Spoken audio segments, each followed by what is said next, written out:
다니엘서 2장은 바벨론 왕궁에 닥쳤던 큰 위기를 오늘 우리에게 소개합니다. 그리고 그 위기가 상당히 큰 위기였기 때문에 왕궁의 신하로 살았던 다니엘과 3명의 친구도 그 위협 속에 있었습니다. 자칫 잘못하다가는 이들이 다 목숨이 날아날 그런 심각한 위기였습니다. 자, 그 위기의 본질이 무엇인지, 그리고 그 위기 속에서 하나님은 다니엘을 어떻게 극복하게 하셨는지, 우리 인생에 어려운 위협이 있을 때, 어려움이 있을 때 어떻게 우리가 믿음의 사람으로 극복해야 될 것인가 하는 질문을 가지고 오늘 본문 말씀을 살펴보도록 하겠습니다. 자, 먼저 바벨론 왕궁에 찾아온 위기가 무엇인가? 오늘 본문 말씀 1절부터 시작하는데요. 자, 1절 말씀 우리 화면 보면서 함께 읽어보겠습니다. 자, 시작. 느부갓네살이 다스린 지 2년이 되는 해에 느부갓네살이 꿈을 꾸고 그로 말미암아 마음이 번민하여 잠을 이루지 못한지라. 아멘. 느부갓네살이 다스린 지 2년. 여러분, 이 왕국이 왕이 되고 나서 2년째라는 건 이제 반대하는, 대항하는 사람들도 다 처단하고 이제 정비를 다 끝내고, 흔히 왕의 재위 2년이다 하는 것은 가장 왕위가 굳건할 때, 뭔가 파죽지세로 뭔가 자신의 뜻을 펼쳐나갈 수 있는 안정기를 뜻합니다. 그런데 그런 왕국의 안정기에 접어들었을 때 바벨론 왕 느부갓네살이 꿈을 하나 꿉니다. 그런데 그 꾼 꿈 때문에 마음이 번민했다 하고 1절에 기록하지요. 이 마음이 번민했다 할 때 마음이라는 단어는 원문으로 보면 영혼이라는 뜻입니다. 우리가 자다가 꿈을 잘못 꿔서 마음이 좀 불편하다 이런 차원이 아니라, 마음이 번민했다, 영혼이 너무 힘들어져서 정상적인 생활을 할 수 없는 지경에까지 이르렀다, 이런 뜻입니다. 그러니까 왕인데 왕이 국정을 도저히 수행할 수 없을 정도로 큰 부담과 걱정과 두려움이 느부갓네살의 마음에, 영혼에 엄습했다 하는 거죠. 자, 여러분, 이게 또 뜻하는 중요한 게 있습니다. 방금 말씀드린 대로 왕의 재위 2년이라면 제일 왕국이 안정돼야 될 때입니다. 그런데 간밤에 꾼 꿈 하나 때문에 잠을 못 잤다 하는 것은 바벨론 왕 느부갓네살이 이방신을 섬기지 않습니까? 하나님을 떠난 사람이 아무리 권력이 힘이 있고 아무리 명성이 대단해도 하나님이 함께하지 않으면 참 보잘것없는 나약한 인간에 불과하다 하는 것을 오늘 본문 1절 말씀은 우리에게 보여주고 있습니다. 여하간에 간밤에 꾼 꿈 때문에 이 느부갓네살 마음이 너무 힘들었습니다. 그래서 이제 본인이 이 문제를 해결하려고 적극적으로 노력을 합니다. 자, 오늘은 본문을 화면으로 자주 볼 텐데요. 2절 말씀 한번 보십시오. 2절 말씀 보면 왕이 그의 꿈을 자기에게 알려주도록 박수, 술객, 점쟁이, 갈대아, 술사를 부르라. 그러니까 바벨론에서 꿈을 잘 해석하는 모든 신하들과 지혜자들을 다 부르라. 내 꿈이 뭔지, 그 꿈을 어떻게 해석해야 되는지를 알고 싶다 해서 모든 신하들과 지혜자들을 다 불렀습니다. 그래서 내가 꾼 꿈과 그 해석을 하라 하는 거죠. 다 모여놓고 그 많은 기라성 같은 대제국의 신하들과 지혜자들 앞에서 느부갓네살이 말합니다. 자, 3절 말씀도 우리 함께 읽어봅니다. 시작. 왕이 그들에게 이르되 내가 꿈을 꾸고 그 꿈을 알고자 하여 마음이 번민하도다 하니. 여러분, 왕이 보통 신하들과 지혜자들을 다 모았으면 인사부터 해야 됩니다. 그대들은 평안하뇨, 이런 인사가 돼야 되는데 인사할 마음의 여유도 없는 겁니다. 다 모인 걸 보자마자 내가 꿈 때문에 국정 수행을 못하겠다, 내가 너무 힘들다, 이렇게 말하는 겁니다. 그러다 보니까 그 모여있던 많은 신하들과 지혜달 중에서 최고 우두머리가 갈대아 술사들입니다. 갈대아 술사들이 왕의 걱정을 듣고 4절에서 이렇게 말합니다. 4절 말씀 보시면 갈대아 술사들이 말하죠. 왕께서 그 꿈을 종들에게 이르시면 우리가 해석하여 드리겠나이다. 여러분이 미묘한 차이가 느껴지십니까?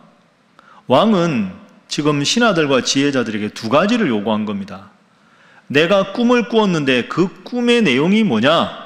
첫 번째로 이걸 묻고, 두 번째, 그 꿈의 내용을 해석하라 하는 겁니다. 내용과 해석 두 가지를 요구했지요. 그런데 지금 갈대아 술사는 뭐라고 이야기합니까? 왕이시여, 왕이 꾼 꿈을 우리에게 말씀해 주시면 우리는 해석을 하겠습니다. 그러니까 왕은 꿈의 내용과 해석 두 가지를 요구하고 신하들과 지혜자들은 꿈을 왕이 이야기하시면 해석하나 우리가 하겠습니다. 이 갈등이 일어납니다. 왕이 화를 냅니다. 너무 힘드니까. 자, 느부갓네살 왕이 말하는 것을 5절에 나옵니다. 한번 보시죠. 왕이 갈대아인들에게 대답하여 이르되 내가 명령을 내렸지 않느냐? 그 꿈과 해석이라고 두 가지를 말하지 않았느냐? 너희가 만약에 꿈과 그 해석 두 가지를 내게 알게 하지 아니하면 너희 몸을 쪼갤 것이며 너희의 집을 거름더미로 만들 것이다. 여러분, 이게 무서운 말입니다. 내가 꾼 꿈이 뭔지 먼저 말하고, 그리고 두 번째로 그 꿈의 해석까지 해라. 이 두 가지를 다 하지 않으면 너희 몸을 쪼갤 것이다. 다 죽여버리겠다. 너희뿐 아니라 너희 모든 가족들까지 다 죽이고 너희가 살던 그 집을 폐허로 만들고, 원문으로 보면 거름더미는 공중 화장실을 말합니다. 그 집을 다 헐어서 폐허로 만들고 거기에 공중 화장실을 만들어 버리겠다. 여러분, 왕이 아무리 지체가 높아도 신하에게 할 말이 있고 안 할 말이 있는데 왕의 진노가 얼마나 대단한지 우리가 알 수 있습니다. 여러분, 어떻습니까? 좀 이상하지 않습니까? 솔직히 느부갓네살 왕이 알고 싶은 건 꿈의 해석입니다. 꿈은 자기 머릿속에 알고 있습니다. 그러면 신하들 요구대로 내가 이런 꿈을 꾸었다 하고 꿈의 내용을 다 이야기하고, 자, 해석해 보아라. 얼마나 시간이 필요하냐? 이렇게 묻는 게 자연스럽지 않습니까? 그런데 왜 왕은 자기가 꾼 꿈을 자기가 기억하고 있으면서 굳이 그 꿈을, 내용을 그 신하들과 술객들에게 말하라고 했을까요? 여기에는 아주 중요한 이유가 있습니다. 2장 후반부에 보면 아시겠지만 이 느부갓네살 왕이 꾼 꿈이 아주 무서운 꿈입니다. 그 꿈은 이 왕국과 느부갓네살 왕이 위태로워지는 그런 꿈입니다. 그래서 느부갓네살 왕은 이 꿈의 이야기를 할 수가 없는 겁니다. 만약에 내가 꿈을 꾸었는데 바벨론 왕국과 왕인 내 자리가 위협을 받는 꿈이라 하는 걸 이야기하면 그 신하들과 지혜자들이 무슨 생각을 하겠습니까? 아, 저 꿈이 고통 꿈이 아니구나. 이 왕은 오래 못 가겠다. 그러면 이 왕 옆에서 내가 오랫동안 충성을 다해봤자 말로가 좋지 않겠구나. 저 왕을 대신할 다른 지혜자가 없을까? 그 사람을 왕으로 옹립하고 이 느부갓네살을 패해야 되겠다. 이런 생각을 할까봐 그게 두려운 겁니다, 지금. 그러니까 느부갓네살 왕은 그 꿈 이야기를 절대로 신하들에게 말할 수는 없는 거죠. 그런데 신하들이 정말로 신통하다면 그 꿈의 내용을 알 거 아닙니까? 알면 훌륭하다고 칭찬해주고 모르면 그 핑계로 다 죽여버리겠다는 겁니다. 어차피 남겨두어야 반역자가 될 수 있는 가능성이 있으니 이참에 모든 지혜자와 신하들을 다 죽여버리겠다. 이 위기가 절정에 치달았습니다. 왕이 모든 신하들과 지혜자들을 다 죽이라고 합니다. 그럼 왕의 마음이 바뀌지 않는 한 이 위기를 누구도 해결할 수 없습니다. 어떻게 해야 할까요? 그러면 그 지혜자들 중에서 다니엘도 있을 텐데 다니엘도 죽어 마땅한 죄를 지은 거 아닙니까? 왕명에 따라서. 자, 두 번째 장면입니다. 불가능해 보이는 문제입니다. 여러분 속지 뒷면 넘겨보시면 제가 정리를 해두었습니다. 불가능해 보이는 문제. 모든 지혜자들을 다 죽여라. 여러분 궁금하시죠? 다니엘은 어떻게 될까요? 자, 13절 말씀 보십시오. 왕의 명령이 내림에 지혜자들은 죽게 되었고 다니엘과 그의 친구들도 죽이려고 찾았더라. 다니엘과 그의 친구들도 다 신하들이고 지혜자들이니까 모두 죽이라고 했으니까 다니엘도 이제 죽을 수밖에 없는 그런 운명에 처해졌습니다. 자, 이 상황에서 다니엘이 어떻게 행동할까요? 가만히 있으면 죽는데.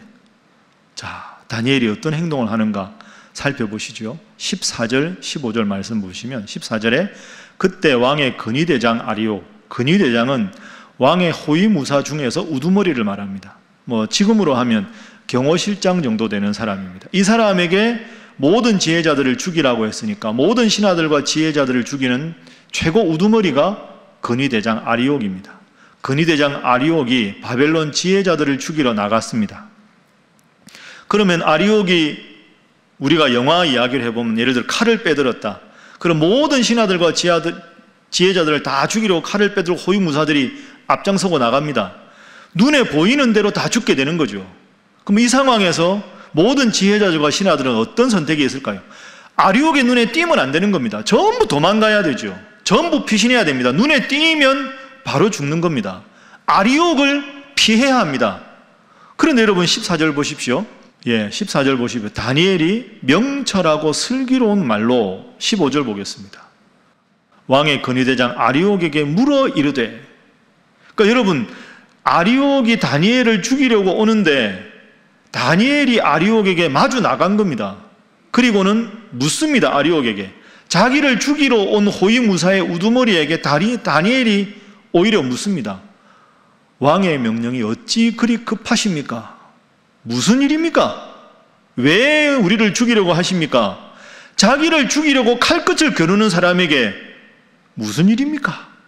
도망가지 않고 그걸 직접 만나서 해결하려고 합니다. 아리옥이 그 일을 다니엘에게 알렸다. 자초지종을 다 알렸습니다. 여러분 어떻습니까? 다니엘이 대단한 소년이지요. 이때 나이가 18살인데 도망가지 않고 직접 찾아가서 아리옥을 만납니다.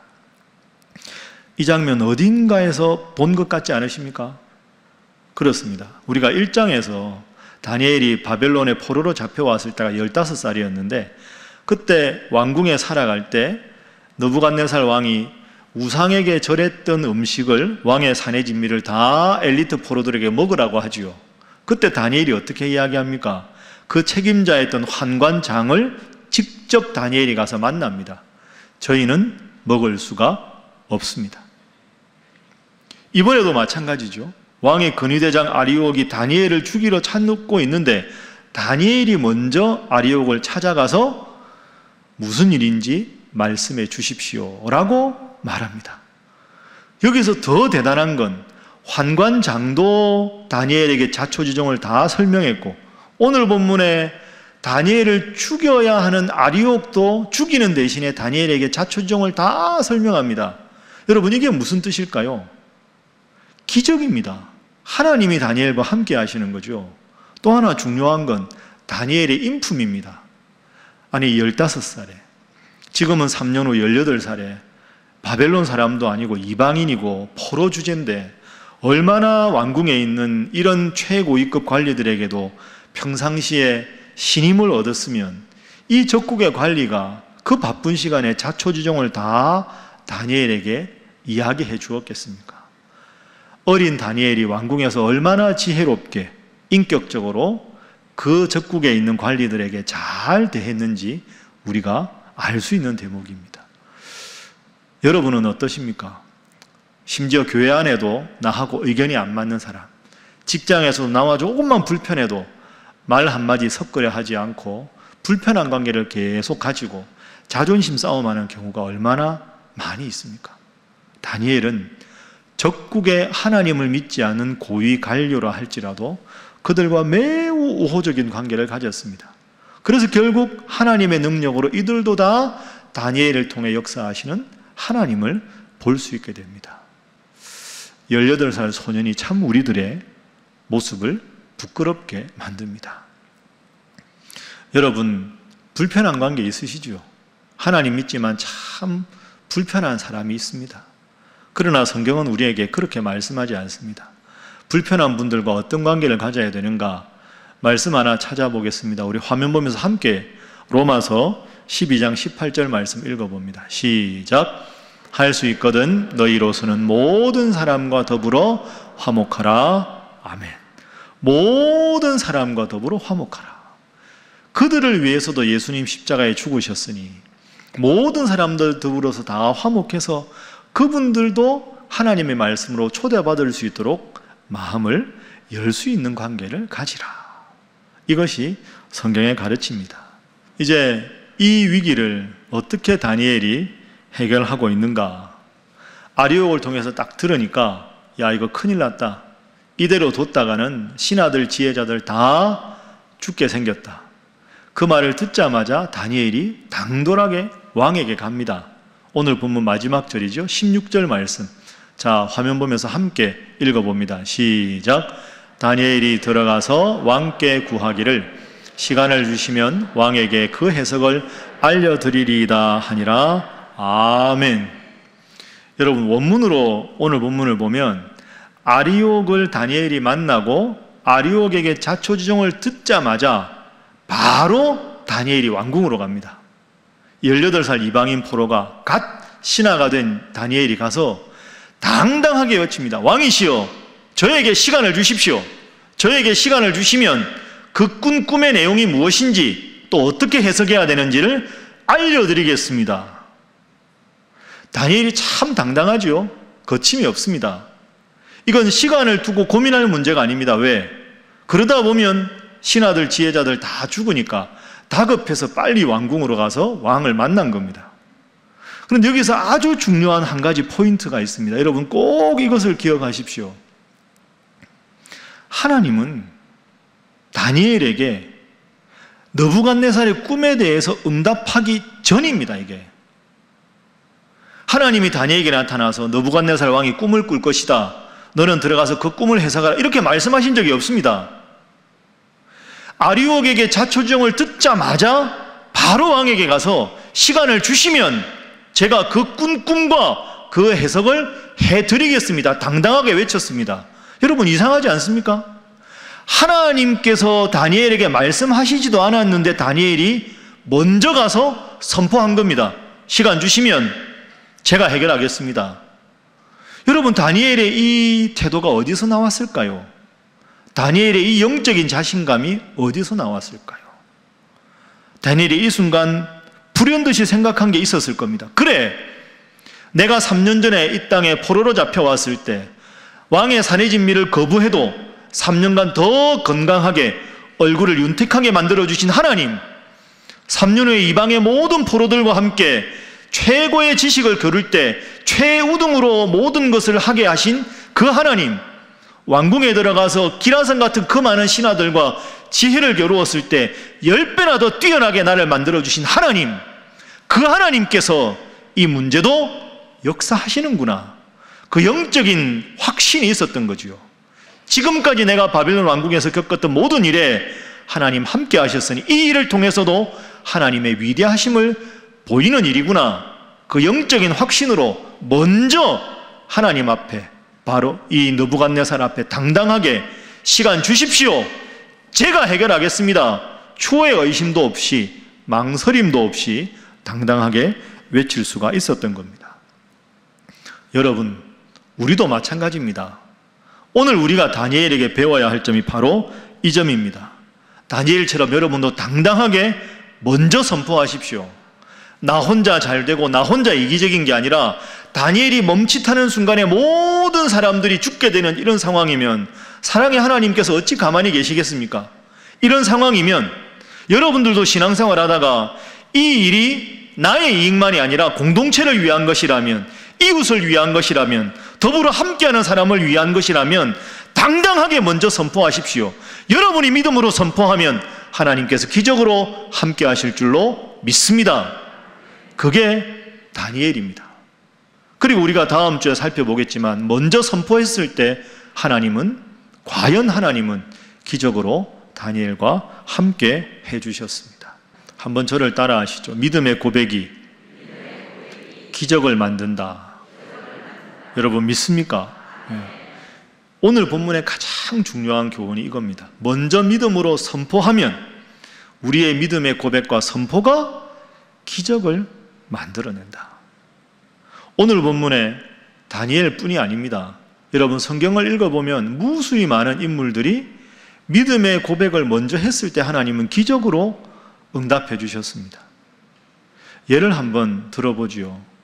구약의 출애굽의 역사를 보면 모세라는 불세출의 지도자가 있죠. 이스라엘 백성들이 출애굽에서 가나안 땅으로 이제 행군하는 초기에 홍해를 건너야 했습니다. 앞에는 홍해 바다가 있고 뒤에는 바로의 군대들이 맹렬하게 추격하고 있습니다. 이른바 진퇴양난이지요.